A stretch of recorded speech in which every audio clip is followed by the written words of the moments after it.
The opening scene features a famous lawyer named Lauren Monroe, who is currently being presented with a deal, $1 million in exchange for defending a criminal in court. However, her unwavering honesty and her moral principles lead her to gracefully decline the offer. This is just one piece of proof that Lauren stands for innocent people and not for monetary gain. Lawyers get paid a shitload anyway, though. The scene shifts to her younger brother named William Monroe, a politician who is in an attempt to secure the mayor position of New York City. Next, we are introduced to Lauren's father, Archer Monroe, who is a wealthy business figure. He is currently walking in the woods when he suddenly feels difficulty in breathing. The old man somehow makes it to his car, but he tragically passes away during his drive back home. Shortly after, Lauren, who is attending a press conference, receives this news, leaving her heartbroken. The scene then cuts to Archer's funeral, where Lauren and her entire family gather to pay their respects. After the funeral, the siblings have a brief conversation, during which William reveals that their father was proud of her. They also discuss the prospect of shifting their mother to a new place that's closer to them. Following this, Lauren walks to her father's office and reminisces the fond memories of him teaching her chess, drawing the game parallels to life's complexities. A few days later, the family's attorney, Harold, shows up to announce Archer's will. The will designates Lauren's mother, Catherine, as the new CEO of their company. William is allocated with a sum of $20 million, while Lauren, due to some reason, is assigned with only $1 million. The remaining $50 million are stipulated for donations to the police and medical schools. Afterwards, Harold goes to talk to Lauren in private, during which he hands her a package left by her father for her. Inside it, she finds a USB device stick, along with a pair of keys. She inserts the USB device into her laptop and discovers a video message from her late father. In the video, he implores her to uphold a hidden truth, and also expresses remorse for not being able to divulge it during his lifetime. The secret is, you're only worth 1/20th of your brother. In the next scene, a shocked Lauren decides to head into the woods to learn about the hidden truth. But before that, she is stopped by her husband, who seems to be concerned about her well-being. However, she just tells him that she's fine and that she just needs some time alone. Lauren then ventures into the woods, where she discovers a locked surface that resembles an entrance. Using the key provided earlier, she unlocks the padlock on it, revealing a set of stairs leading down to a basement. Lauren nervously descends into the dark bunker. As she walks inside, she comes across a door and opens it, only to discover a restrained man. Though fearful, she walks closer to check on him, but his sudden movement startles her, prompting her to flee the bunker. Back at home, Lauren contemplates calling 911 for help, but her brother intervenes just in time. He empathizes with her over the unequal distribution of money from their father's will, and offers to share his portion. However, Lauren declines, asserting that money isn't a priority for her. Later that evening, Lauren gazes at a childhood photo of herself with her father, and reflects on a past argument that she had with him. Turns out that Archer had asked her to represent his rich friends in court, a request she had turned down due to her unwillingness to defend criminals. Come on, honey, my friend Bill's not really a pedo, he's just acting like one. The next morning, Lauren decides to revisit the bunker, this time armed with a gun. As she enters, she finds the man asleep, so she discreetly takes his fingerprints in order to identify him. Just then, the man opens his eyes, prompting her to retreat in haste. She returns after a while with a face mask and asks his name. Surprisingly, the man knows every detail about Lauren and her family, including her birthday, her brother's name, and even her marriage against her father's wishes. Convinced by his familiarity, Lauren takes off her mask and queries him again. Instead of answering, the man questions whether she is a good person. Upon her affirmation, he urges her to release him, because that is what a good person would do.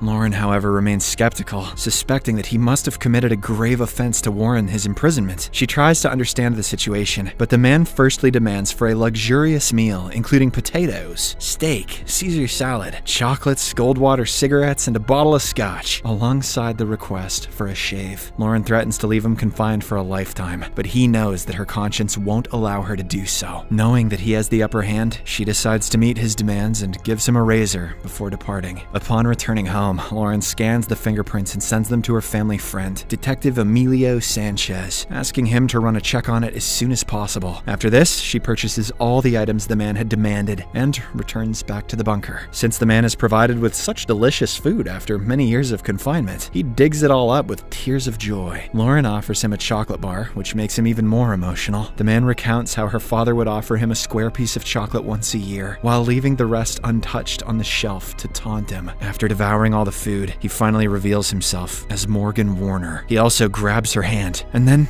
apologizes, saying it's been a long time since he had human contact. Following this, Morgan begins to unravel his backstory, disclosing that he had crossed paths with Archer 3 decades earlier and formed a quick friendship as they shared similar tastes in gambling, money, and women. Their bond eventually led them to become business partners. According to Morgan, one midnight, Archer was drunk driving while he was in the passenger seat. Tragedy struck when Archer struck a pedestrian, resulting in his immediate demise. Morgan wanted to call the police, but Archer insisted on disposing of the body, believing that it was an accident. When the two got into an argument, Archer locked him up in this very bunker. Additionally, Morgan discloses Archer's affair with a woman named Sophia, who had everything that Catherine lacked. As a result of this, Archer used to refer to her as his Gypsy Rose. Lauren doesn't believe in his words, so in order to back up his claims, Morgan gives her Sophia's address and urges her to check it herself. He also asks her to verify with Harold, who has been with Archer for years. Enraged, Lauren walks away, and she is clearly unable to process all of these revelations. Regardless, she somehow manages to remain calm. She then contacts Emilio, tasking him with verifying the background of a certain Morgan Warner. Following this, she drives towards the provided address and meets Sophia. When asked about her connection with her father, Sophia responds that she met Archer in a poker game. Did she say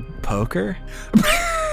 As the two continue chatting, Lauren notices a photograph of a young boy, prompting her to ask about him. In response, Sophia reveals a startling truth. The boy is her son, Alex, who also happens to be Lauren's half-brother. Overwhelmed by all of this, Lauren leaves with tears in her eyes. Later on, she visits Harold's office and unleashes her fury on him for hiding such a big secret from the family. In response, Harold says that it's his responsibility to maintain confidentiality. Lauren then asks about any additional hidden information, to which he says that there's nothing else that could harm her. He also claims that he'll still keep the rest of the information hidden, suggesting that she move on. Subsequently, Lauren goes to her mother and inquires if she's familiar with Morgan Warner. However, the name doesn't trigger anything as she has no idea. Then, William enters, appearing to be stressed. When questioned, he says that he is losing votes, despite doing everything he can. William then urges Lauren to join the campaign rally due to her reputation for honesty, to which she hesitantly agrees. On the same night, Lauren again goes to the bunker, aiming to uncover more insights. She asks about the whereabouts of the pedestrian's body that her father had buried. Responding to this, Morgan proposes a deal. He'll take her there, only if she'll grant him freedom thereafter. Although reluctant at first, Lauren agrees, and they venture outside. Morgan's emotions surge as he steps out of the bunker after such an extended period. He cannot believe that he has finally managed to get out. In the next scene, Lauren follows Morgan's directions and drives towards the woods. After a while, they come across the burial site, and she immediately starts digging. Her fears are soon confirmed when she unearths a human skull, validating Morgan's claims. Overwhelmed, Lauren reburies the remains and returns him to the bunker. She then orders him to don his metal collar again, but he begs her not to betray him. Citing her identity as an honest lawyer, he tells her not to replicate her father's cruelty. Morgan also voices his own suffering, recounting that he was unable to attend his mother's funeral due to his confinement. He begs her to let him spend his remaining years in peace, vowing to disappear from their lives without causing any harm. But despite his heartfelt explanation, Lauren, who isn't sure about anything anymore, apologizes and departs. Afterwards, she calls the detective to ask if he got any information regarding Morgan Warner, but the latter says that it might take a few more days. I can't believe this guy's not suspicious. The following day, Lauren visits her brother's office, seeking guidance and pretending that it's for her court case. She presents a hypothetical scenario, asking what he would do to someone who possesses all the secrets and also poses a threat. In response, William offers two options: disposing of the person's body in a river, or paying the threat to disappear forever. This guy was born to be a mayor. After careful consideration, Lauren heads back to the bunker with a bag and makes Morgan promise that he'll vanish forever. Once he does, she instructs him to prepare for his departure, assuring that he'll be freed that night. Following this, Lauren approaches Harold, asking him to arrange $1 million and a private jet for the person her father had wronged. Despite Harold's inquiry into the motive, she opts not to disclose it. Later, as Morgan readies to leave, Lauren asks him if her father had mentioned anything about her. He reveals that Archer was very proud of his daughter, but he didn't like the fact that she opposed his friends. At this point, Morgan reveals another another secret. Her brother, William, has been bribing the union representatives. Enraged, Lauren immediately heads to her brother's office and confronts him. In response, the latter admits that it is important to bribe for advancing in rank. He asserts that even their father had resorted to bribery in order to secure her position as a district attorney. Hearing all this, an enraged Lauren slaps his ass and walks away, warning him not to deceive her again. In the next scene, Morgan finally leaves the bunker, taking a chess piece as a memento. As he steps outside, he inhales the fresh air and experiences a sense of liberation. Lauren then escorts him to the private jet, where Harold provides him with new identification cards and briefs him on his account funds. As Harold and Morgan board the jet, Lauren drives back to the bunker to clean the place. During this time, she discovers a bottle of poison beneath the bed. However, she doesn't react, deeming that